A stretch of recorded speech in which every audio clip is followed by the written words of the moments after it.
बिस्मिल्लाहिर्रहमानिर्रहीम। अस्सलाम वालेकुम नादरीन, आप यूट्यूब चैनल देख रहे हैं। मैं इमरान ख़ान हूँ। नादरीन, कराची में जलसे के हवाले से पाकिस्तान पीपल्स पार्टी ऐसा लगता है थोड़ी बदनीयत हो गई है। पीपल्स पार्टी ने अगर दिल बड़ा किया था या इस्टेब्लिशमेंट ने थोड़ी सी उनको इजाज़त दी थी तो फिर दिल थोड़ा और बड़ा करना चाहिए था और जलसे की इजाज़त बरकरार रखनी चाहिए। हुआ ये है, अब तक की इत्तला के मुताबिक यहाँ सिचुएशन चेंज होती रहती है। तो जलसे की इजाज़त जनाब पहले दी, उन्होंने कहा जी जलसे की इजाज़त देंगे, आप जलसा करें, बेफिक्र होकर करें, आपको मुकम्मल आज़ादी होगी जमहूरी अंदाज में जो आप करना चाहते हैं। लेकिन उसके बाद सिंध हुकूमत ने NOC जारी नहीं किया। वहाँ के जो ब्यूरोक्रेट्स हैं उन्होंने NOC जारी नहीं किया और फिर गुरेज शुरू कर दिया पाकिस्तान तहरीक इंसाफ के लोगों को फेस करने से। अब सूरत ये थी शाम के वक्त कि ताले लगा दिए गए जो मुख्तलिफ दरवाजे हैं जलसा गाह के, और पुलिस और सिक्योरिटी और उनकी गाड़ियां वहाँ पे खड़ी कर दी गई। ये वहाँ पे हरकत हैं और पाकिस्तान तहरीक इंसाफ के लोग वहाँ से रिपोर्ट कर रहे हैं। फ़हीम साहब हैं, दीगर कुछ लोग हैं, वो बता रहे हैं जनाब ये ज़्यादती हमारे साथ की जा रही है और हमें पहले कहा गया जलसा करें और अब जलसा गाह की तैयारी का मौका नहीं दिया जा रहा।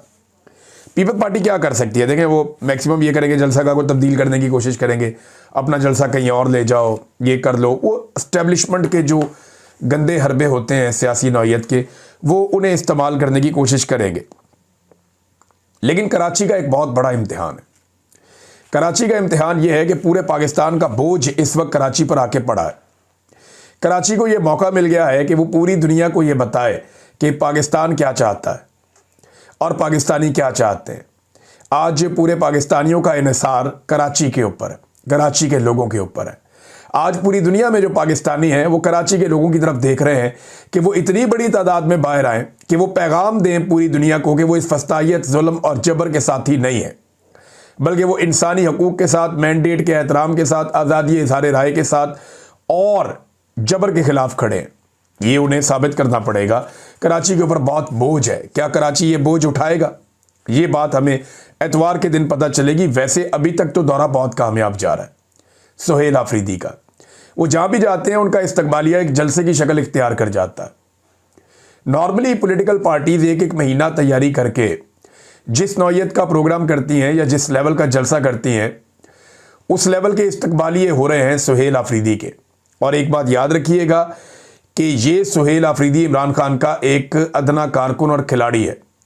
अगर इमरान खान कहीं खुद बाहर आ गया, जो कप्तान है इस टीम का, तो फिर क्या होगा? इससे सैकड़ों गुना लोग निकलेंगे और जिस तरफ इमरान खान होगा पूरा पाकिस्तान उस तरफ चल पड़ेगा। ये बात पाकिस्तान की मिलिट्री एस्टेब्लिशमेंट, हाफिज सैयद आसिम मुनीर साहब तो बहुत अच्छी तरह जानते हैं और इमरान खान की मुखालिफ पॉलिटिकल पार्टीज भी जानती हैं। नवाज शरीफ साहब जो चुप करके बैठे हुए हैं ना, खामोशी का उन्होंने एक पर्दा ओढ़ा हुआ है और चुप करके बर्दाश्त करी जा रहे हैं। यानी हर कोई आता है उनकी बेइज्जती करके चला जाता है, उन्हें जूते पॉलिश करने वाला कहकर चला जाता है। अचकज़ई साहब ने उन्हें गैरत दिलाने की बड़ी कोशिश की, लेकिन इसके बावजूद नवाज शरीफ साहब एक कंबल ओढ़ के बैठे हुए हैं। तो वो इसीलिए बैठे हुए हैं कि उन्हें भी पता है कि इस वक्त पाकिस्तान इमरान खान के साथ खड़ा है और नवाज शरीफ ने मकबूलियत वाली अपनी सारी कश्तियां जला दी हैं। अब आ जाए सुहेल आफरीदी साहब ने रिस्पॉन्ड कैसे किया। देखिए, उन्होंने भी जवाब दे दिया। पीपल्स पार्टी ने जो रुकावट डाली उसके बाद उन्होंने कहा जी पीपल्स पार्टी को उन्होंने मुजरिम करार दे दिया। जरदारी ने बेनज़ीर की सियासत को ख़त्म करके कब्जा कर लिया है। ये सुहेल आफरीदी का स्टेटमेंट है। पीपल्स पार्टी ने 26वीं और 27वीं आईनी तरमीम करके आइन का बुनियादी ढांचा ही उधेड़ दिया है और अब सिंध पाकिस्तान पीपल्स पार्टी से आज़ादी चाहता है, सिंध तब्दीली चाहता है, सिंध इमरान खान को चाहता है। ये जनाब सुहेल आफरीदी साहब ने कहा और ये मनाज़िर दिखाई भी दे रहे हैं। जब वो कराची से हैदराबाद की तरफ गए तो जिस तरीके से लोगों ने उनका इस्तकबाल किया, जिस तरीके से जगह जगह लोगों की बहुत बड़ी तादाद खड़ी थी, अलग अलग पॉलिटिकल पार्टीज़ के लोग भी आए जो इत्तेहादियों के तौर पे साथ देना चाहते हैं, पाकिस्तान तहरीक इंसाफ के साथ चलना चाहते हैं, वो भी बड़ी तादाद में आए। लेकिन पाकिस्तान तहरीक इंसाफ और इमरान खान साहब के कारकुन सबसे बड़ी तादाद में थे। अब अगर इमरान खान बाहर आ गया ना, तो ये मनाजिर और ये तस्वीर खौफजदा करने के लिए काफ़ी है कि इमरान खान बाहर आ गए तो क्या होगा। इस्तकबाल के नाम के ऊपर जो है वो पूरे पूरे जलसे हो रहे हैं और ये हम सबको दिखाई भी दे रहे हैं। नाज़रीन, पाकिस्तान तहरीक इंसाफ जो है ना वो सिंध से ज़्यादा तगड़ी पंजाब में और खैबर पख्तूनख्वा में है। मेरा आज भी ये मानना है कि पाकिस्तान तहरीके इंसाफ का सबसे ज़्यादा वोटर और सपोर्टर या इमरान खान के नज़रिए का सबसे ज़्यादा फॉलोअर पंजाब में है, उसके बाद खैबर पख्तूनख्वा में है। पंजाब में पाकिस्तान की मिलिट्री एस्टेब्लिशमेंट ने नून लीग के साथ मिलकर पूरी कोशिश की कि एक जाली हुकूमत बना दी जाए, क्योंकि अगर पंजाब में भी पाकिस्तान तहरीके इंसाफ को अपनी हुकूमत बनाने दी जाती तो फिर वफाक में भी पाकिस्तान तहरीके इंसाफ ही होती और फिर हाफिज सैयद आसिम मुनीर साहब का और कुछ और लोगों का कोई मुस्तकबिल ना होता। उन्हें इस बात का खदशा है और इसी बिना के ऊपर पंजाब के अंदर एक जाली हुकूमत बनाई गई। मेरा आज भी ये मानना है कि पंजाब में पाकिस्तान तहरीके इंसाफ और इमरान खान की मकबूलियत ज़्यादा है और खैबर पख्तूनख्वा में उसके बाद है। लेकिन खैबर पख्तूनख्वा में आप ताकत देख लें और सिंध के अंदर आप देखें कि ज़रा सा मार्जिन मिला है सुहेल आफरीदी को, और उस मार्जिन का फ़ायदा उन्होंने कैसे उठाया कि उन्होंने जलसा रख लिया इतने शॉर्ट नोटिस पे कि 2 दिन में जलसा होगा। ये कोई महीना, 2 महीने, 4 महीने पहले जलसा नहीं रखा। ये तो कराची का दौरा ही 10 दिन पहले डिसाइड हुआ था और कराची आने पर उन्होंने डिसाइड किया कि भाई थोड़ा सा माहौल बन रहा है, जलसा कर लेते हैं, इतने लोग हैं तो जलसा करवाओ। ये मैंने अपने वीलॉग में पहली दफ़ा ये बात की थी कि जलसा ही करवा देना चाहिए अगर माहौल खुल रहा है तो अब वो इतने शॉर्ट नोटिस के ऊपर जलसा कर रहे हैं और हर तरफ जलसे की बातें हो रही हैं। ये एक बहुत बड़ा चैलेंज होगा पाकिस्तान की एस्टेब्लिशमेंट के लिए और ये थोड़ा सा अगर रूम खुला रहा तो पाकिस्तान तहरीके इंसाफ और इमरान खान साहब साबित कर देंगे अपनी बढ़तरी कराची यानी मिनी पाकिस्तान में। पेशावर में एक बड़ा कामयाब यूथ कन्वेंशन हुआ है। पीटीआई हर तरफ से अब काम कर रही है। पंजाब में एक्टिविटीज़ तेज़ हो गई है, जो पेशावर है वहाँ पे एक्टिविटीज़ चल रही हैं, मलाकंड में एक्टिविटीज़ चल रही हैं, हमारे कबायली इलाका जात जो है वहाँ पे एक्टिविटीज़ चल रही हैं। तो पेशावर में एक बड़ा कामयाब इंसाफ यूथ विंग कन्वेंशन भी हुआ और ये तैयारियां हैं स्ट्रीट मूवमेंट की, जिन्हें इमरान खान साहब ने कहा है देखिए ये जल्दबाजी नहीं करनी चाहिए, इसकी तैयारी करें, भरपूर तैयारी करें, पूरे पाकिस्तान को इसके लिए तैयार करें, चाहे 2, 4, 5 महीने लग जाए। लेकिन जिस वक्त ये स्ट्रीट मूवमेंट शुरू हो उस वक्त फिर ये हुकूमत घर ही जाएगी, दूसरा रास्ता कोई नहीं होगा। नाज़रीन, अडियाला में मंगल के रोज़ लोगों की तादाद बढ़ाने के ऊपर भी काम हो रहा है और जो रावलपिंडी के आसपास के अजला हैं वहाँ पे बाकायदा पाकिस्तान तहरीके इंसाफ अनाउंसमेंट्स कर रही है, लोगों को पैगाम दिए जा रहे हैं कि सब लोगों ने अडियाला जेल के बाहर पहुँचना है। पंजाब से कुछ लोग खैबर पख्तूनख्वा से भी आएंगे, ताकि जो इमरान खान साहब की बहनों ने कहा कि 10,000 बंदा अडियाला के बाहर आना चाहिए और इस हफ्ते के लिए वादा भी किया गया है इमरान खान साहब की बहनों से कि आपकी मुलाकात रवां हफ्ते ज़रूर करवाई जाएगी। लिहाजा बड़ी तादाद में लोगों को अडियाला जेल जाने के लिए, उसके बाहर खड़े होने के लिए तैयार किया जा रहा है। तहरीके तहफ़्फ़ुज़ आईन पाकिस्तान की लाहौर में सरगर्मियाँ जारी हैं। उन्होंने और भी पॉलिटिकल पार्टीज़ को अपने साथ शामिल किया है। नवाज शरीफ को बार बार चैलेंज किया जा रहा है, नवाज शरीफ को बार बार आवाज़ें दी जा रही हैं लाहौर में, और आवाज़ देने वाले महमूद खान अचकज़ई हैं जो नवाज शरीफ साहब के पुराने दोस्त हैं। वो उन्हें बार बार गैरत दिलाने की कोशिश कर रहे हैं, लेकिन मियाँ साहब की हालत बहुत पतली है, वो छुप कर बैठे हुए हैं। और साथ ही साथ खैबर पख्तूनख्वा से जो नौजवानों की क़यादत है, जो पहले पंजाब में आए थे वज़ीर आला सुहेल आफरीदी साहब के साथ, उन्होंने फिर से इस बात का इंदिया दे दिया है कि वो दोबारा लाहौर आएंगे और लाहौर का दौरा दोबारा करेंगे। मुझे लगता है कि उन्हें दोबारा ये दिखाना है कराची के बाद कि पंजाब के हुक्मरान जो हैं उनमें कितनी फस्तायत है, वो कितने जालिम और जाबिर हैं और एस्टेब्लिशमेंट के साथ मिलकर किस किस्म का घिनौना खेल वो खेल रहे हैं। और एक बात और मैं आपको बता दूं, ये आप अपने जहन में रखिएगा, ये जो कुछ भी हो रहा है ना, इसमें आप एस्टेब्लिशमेंट को बरीउज़्ज़मा करार नहीं दे सकते। कुछ लोग ये तासुर बना रहे हैं कि देखें ये तो पीपल्स पार्टी ने अगर करने दिया तो पीएमएलएन ने नहीं करने दिया तो ये तो सियासी एक फैसला है। नहीं, एस्टेब्लिशमेंट कभी भी इस बात को बर्दाश्त ही नहीं कर सकती कि पंजाब के अंदर पाकिस्तान तहरीके इंसाफ तगड़ी हो जाए। एस्टेब्लिशमेंट के लिए एक बहुत बड़ा चैलेंज होगा ये, क्योंकि अगर पंजाब गया एस्टेब्लिशमेंट के और एस्टेब्लिशमेंट के अर्दलियों के हाथ से तो फिर सब गया। इसलिए पंजाब में वो किसी किस्म का मार्जिन छोड़ते ही नहीं है। तो पंजाब में मार्जिन लेने के लिए सिंध से जो एक उन्हें एनर्जी मिलेगी पाकिस्तान तहरीके इंसाफ को, वो उसे पंजाब में दोबारा इस्तेमाल कर सकते हैं, क्योंकि पंजाब जाग गया तो एस्टेब्लिशमेंट के नसीब से हो जाएंगे। पंजाब जा गया तो नवाज शरीफ बरतानिया में आके सो जाएगा और उसकी बेटी भी सो जाएगी, फिर ये कोई भी नहीं जागेंगे। इन सबको पता है कि इनकी औकात टकेगी नहीं है, और पंजाब को एक दफ़ा अगर झंझोड़ के पाकिस्तान तहरीके इंसाफ ने निकाल दिया तो फिर कहानी ख़त्म हो जाएगी इनकी, ये सब जानते हैं। हमारे कुछ सहाफ़ी हैं बेचारे पहले से ही डरे हुए हैं। मैं उनकी क्लिप देख रहा था, वो अब एस्टेब्लिशमेंट के तरले करना शुरू हो गए कि नून लीग से आप मत बिगाड़िएगा मेहरबानी करके, अगर आपकी नून लीग से भी बिगड़ गई तो सब आपके खिलाफ हो जाएंगे, आपका बेड़ा गर्क हो जाएगा, आपके पल्ले कख नहीं बचेगा। तो झोलियाँ उठा उठा के बदवाएँ भी देने वाली इनकी नौबत आ जाएगी। कुछ अरसे में आप देखिएगा अवामी ताकत जब खड़ी होगी तो इनके पल्ले और इनके मालिकों के पल्ले कुछ नहीं बचेगा। नाज़रीन, लाहौर में एक ज़िमनी इलेक्शन था PP 167 में। इसमें पाकिस्तान तहरीक इंसाफ ने तो बाइकआउट कर दिया था, यानी PMLN के लिए रास्ता साफ था, वो इलेक्शन जीत सकते थे। मगर आप अंदाज़ा करें ये बेचारे इतने डरे हुए हैं कि जमात इस्लामी का एक उम्मीदवार उससे भी डर गए कि जमात इस्लामी का उम्मीदवार ही इनसे ना जीत जाए, इनकी इतनी पतली हालत है। एजाज गौरी नाम का उम्मीदवार जमात इस्लामी का एडवोकेट भी है, वो बेचारा कागजात नामजदगी जमा करवाने के लिए गया तो उसे इलेक्शन कमीशन का जो RO का दफ्तर है उसके बाहर से अगवा कर लिया गया, उसके मुंह पर काला कपड़ा डाल के ले गए और उसको उस वक्त छोड़ा गया जब कागजात नामजदगी जमा करवाने का वक्त ख़त्म हो गया।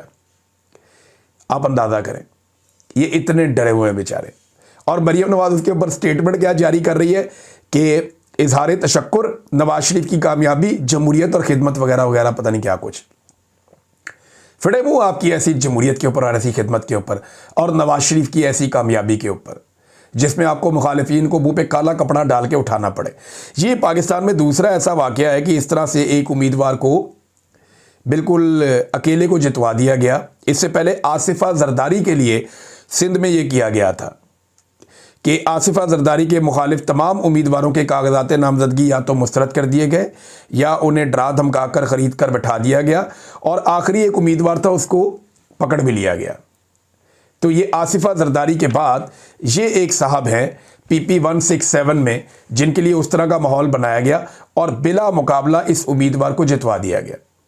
यानी PMLN को, इलेक्शन कमीशन को ये बात भी समझ आ गई कि इलेक्शन करने का तरद्दुद ही क्यों करना। जमात इस्लामी जिसने हमेशा एस्टेब्लिशमेंट की B टीम का रोल प्ले किया, जमात इस्लामी जो हमेशा स्टेटस को के साथ आकर खड़ी हो जाती है और 2 नंबर बयानियाँ लेती है। यानी जब पाकिस्तान तहरीक इंसाफ ने कहा कि असली फॉर्म 45 आप भी आकर अदालतों में जमा करवाएं तो जमात इस्लामी वाले मुकर के भाग गए थे, मुझे अच्छी तरह याद है। तो जमात इस्लामी को भी अब लग पता जाएगा, उन्हें भी समझ आ जाएगी कि जनाब मज़े कैसे आते हैं। ये एक एक करके सारों को दबाएंगे, सारों को मारेंगे। मैंने पहले कहा था कि इस जुल्म के खिलाफ खड़े हो जाओ वरना बारी बारी सबकी बारी, और अब बारी बारी सबकी बारी आ रही है।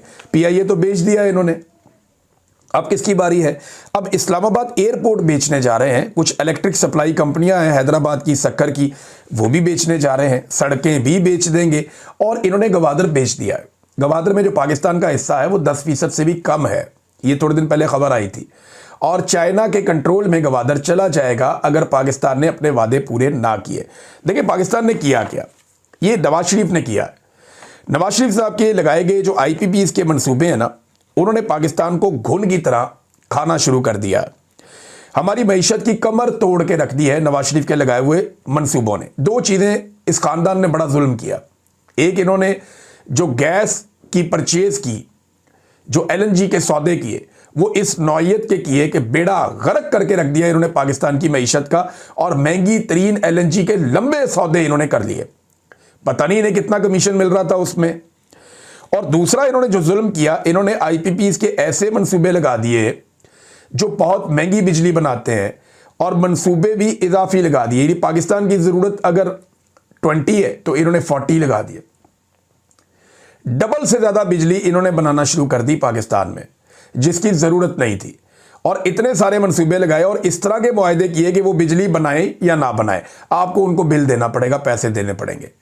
आज पाकिस्तानी उस गैस के और उस बिजली के यूनिटों के पैसे भी देते हैं जो वो इस्तेमाल नहीं करते। यानी जितना बिल उन्हें आना चाहिए उससे 3-3 गुना बिल पाकिस्तानी देने पर मजबूर है। पाकिस्तान जहां पे बहुत सारे पानी से बिजली बनाने के मंसूबे लग सकते थे, रन ऑफ द रिवर मंसूबे लग सकते थे। खैबर पख्तूनख्वा 10 रुपए में आपके घर बिजली पहुंचती है। खैबर पख्तूनख्वा के जो मंसूबे हैं, ये आज़ाद कश्मीर के जो मंसूबे हैं, वो 10 रुपए में आपके घर बिजली पहुंचती है, फैक्ट्री में बिजली पहुंचती है। इन्होंने 27 रुपए से ज़्यादा महंगे मंसूबे लगाए और अब इनका प्रॉब्लम क्या है कि ये IMF से, वर्ल्ड बैंक से रब्ता कर रहे हैं कि 36 अरब डॉलर के जो तवानाई के मंसूबों पर हमने कर्जे लिए हुए हैं ना, उनकी रीफाइनेंसिंग में हमारी मदद कर दें। 36 अरब डॉलर्स छोटी अमाउंट नहीं है। 1 अरब डॉलर के लिए तरसते हैं। $2 अरब यूएई ने इनके अकाउंट में रखा हुआ है, ये तलवे चाटते हैं।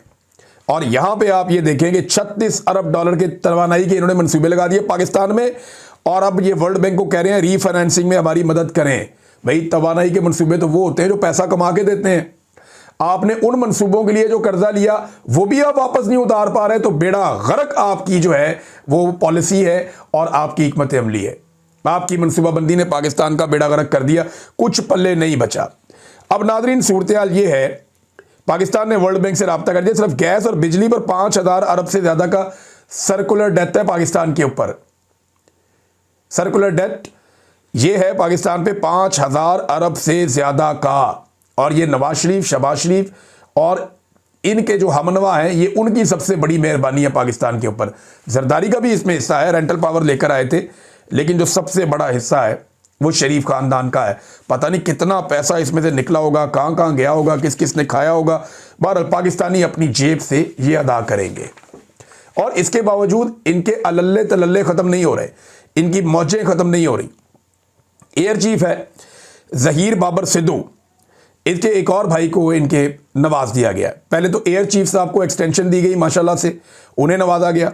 उनके एक और भाई को नून लीग में बड़ा शानदार असर रसूख दिया गया, इलेक्शन लड़वाया गया, फिर जाली फार्म 47 पे उन्हें जितवाया गया, उन्हें भी नवाज दिया गया।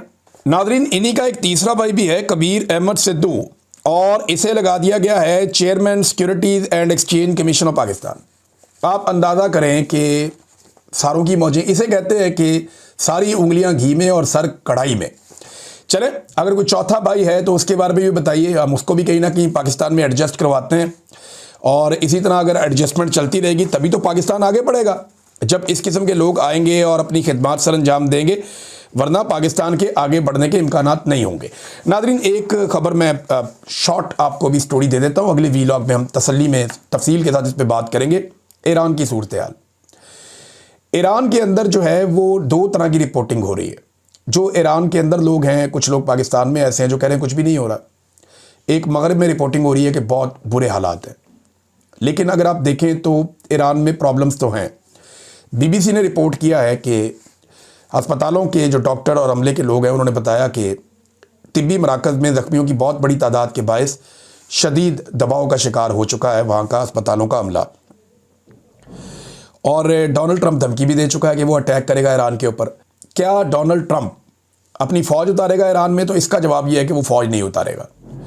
वो एक फ़िज़ाई हमला करेंगे ईरान के ऊपर, और ईरान के अंदर उनकी हमायत जो मौजूद है, या ईरानी मौजूदा रजीम के ख़िलाफ़ जो लोग मौजूद हैं, वो उन्हें मजबूत करने की कोशिश करेंगे। कुछ लोग ये कहते हैं कि ईरान के अंदर गद्दार नहीं होते, ईरान में गद्दार नहीं होते। ये बार बार मैं सुन रहा हूँ सोशल मीडिया पे।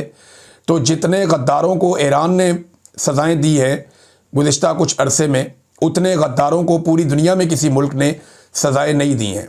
तो ईरान में बेशुमार गद्दार हैं, बहुत सारे गद्दार मौजूद हैं, या बागी मौजूद हैं जो मौजूदा रजीम से तंग है। अब गद्दार कह लें, बागी कह लें, कुछ भी कह लें, वो ख़ुद को कहते हैं कि हम बागी हैं, हमें ये रजीम पसंद नहीं है, हम इसके ख़िलाफ़ खड़े होना चाहते हैं, इन्होंने हमारे ऊपर ज़बरदस्ती मुसल्लत किया हुआ है।